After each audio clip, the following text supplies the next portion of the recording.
Halo sahabat sehat, perkenalkan saya Dr. Agung Zientio Wibowo dari Klinik Pratama Cita Sehat. Pada info medis kali ini, saya akan membahas lebih banyak seputar penyakit autoimun. Penyakit autoimun adalah kondisi di mana sistem kekebalan tubuh menyerang sel-sel sehat di dalam tubuh dan menganggapnya sebagai ancaman dan bahaya terhadap tubuh. Terdapat lebih dari 80 jenis penyakit autoimun. Dan gejalanya dapat bervariasi, tetapi beberapa gejala umum meliputi kelelahan, nyeri otot, demam, dan juga ruam pada kulit. Sekarang bagaimana kita tahu sebuah sistem imun normal bekerja? Sistem imun berfungsi sebagai pertahanan tubuh terhadap infeksi dan penyakit. Dalam kondisi yang normal, sistem ini dapat mengenali dan menyerang patogen seperti virus, dan juga bakteri, serta zat-zat berbahaya yang lain. Ketika sistem imun mendeteksi sebuah ancaman, ia akan menghasilkan antibodi untuk melawan dan mencegah terjadinya infeksi.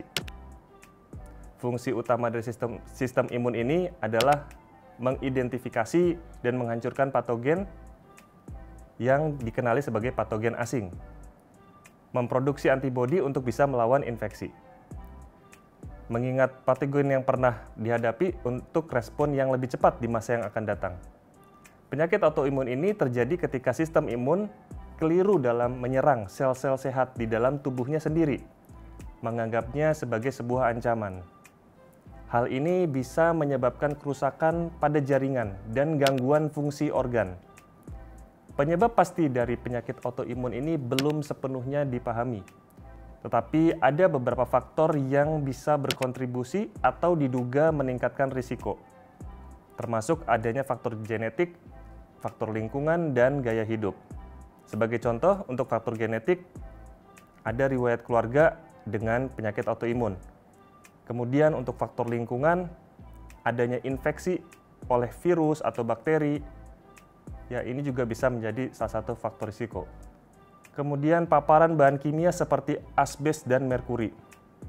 Sementara untuk faktor gaya hidup, kebiasaan merokok dan obesitas atau kegemukan bisa menjadi faktor risiko. Gejala awal penyakit autoimun ini seringkali mirip satu dengan yang lainnya. Beberapa gejala umum bisa meliputi kondisi kelelahan yang berlebihan, nyeri otot dan sendi, ruam pada kulit, demam yang datang dan pergi, adanya pembengkakan pada sendi dan wajah, kerontokan rambut, kesulitan berkonsentrasi. Masing-masing penyakit autoimun ini juga memiliki gejala yang spesifik. Contohnya kita ambil penyakit lupus.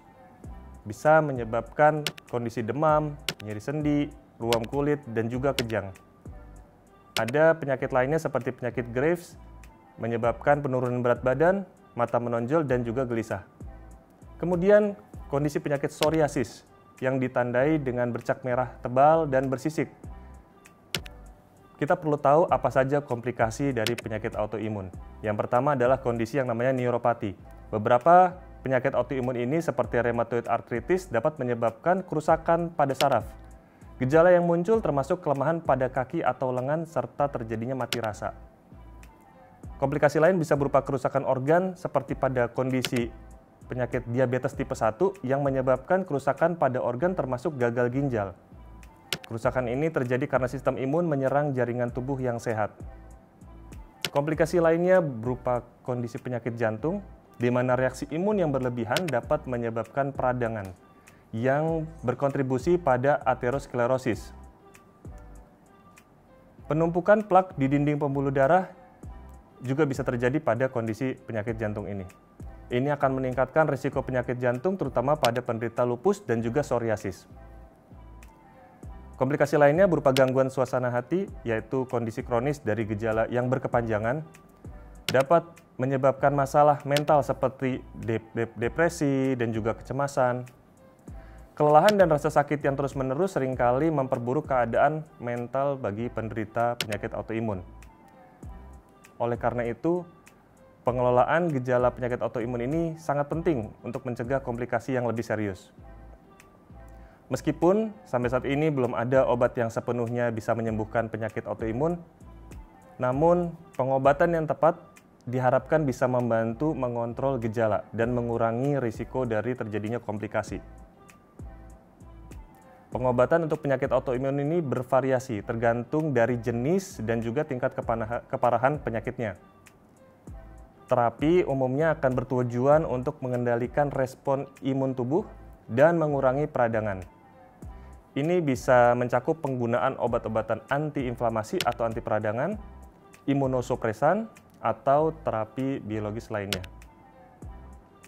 Bagi para penderita autoimun, penting sekali untuk bisa berkonsultasi dengan dokter jika mengalami gejala yang mencurigakan atau jika gejala tersebut tidak kunjung membaik.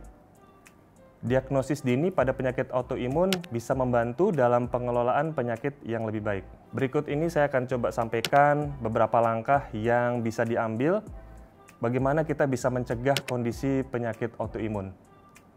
Yang pertama, kita perlu menjaga pola makan yang sehat. Konsumsilah makanan yang bergizi yang kaya akan nutrisi seperti buah-buahan, sayuran, biji-bijian, dan protein sehat yang bisa memperkuat sistem kekebalan tubuh. Kemudian, makanan yang kaya akan antioksidan dan vitamin juga akan membantu melindungi sel-sel tubuh dari kerusakan. Saran yang kedua adalah melakukan olahraga yang rutin. Dengan melakukan aktivitas fisik yang teratur akan membantu menjaga fungsi kekebalan tubuh dan juga mengurangi peradangan pada tubuh. Olahraga seperti yang sederhana adalah berjalan atau jika mungkin bisa berlari atau berenang, ini bisa meningkatkan kesehatan secara keseluruhan. Faktor yang lain yang perlu diperhatikan adalah menghindari stres secara berlebihan. Stres yang berlangsung lama atau kronis bisa menurunkan dan melemahkan sistem kekebalan tubuh. Pengelolaan stres yang baik dengan relaksasi, dengan meditasi, mungkin dengan yoga, ini sangat disarankan untuk bisa menjaga keseimbangan emosional dan fisik dari setiap manusia supaya bisa terhindar dari autoimun. Kemudian kita harus berhenti merokok karena dengan menghindari rokok ini akan bisa menurunkan risiko terjadinya peradangan kronis yang bisa mengganggu fungsi normal dari sistem imun. Menghentikan kebiasaan ini bisa menurunkan risiko dari berbagai masalah kesehatan, termasuk adalah untuk menurunkan risiko terhadap penyakit autoimun. Kemudian kita bisa menghindari paparan bahan kimia yang berbahaya. Paparan terhadap bahan kimia ini bahan kimia yang beracun, baik di rumah maupun di tempat kerja, yang bisa memicu reaksi imun yang tidak normal.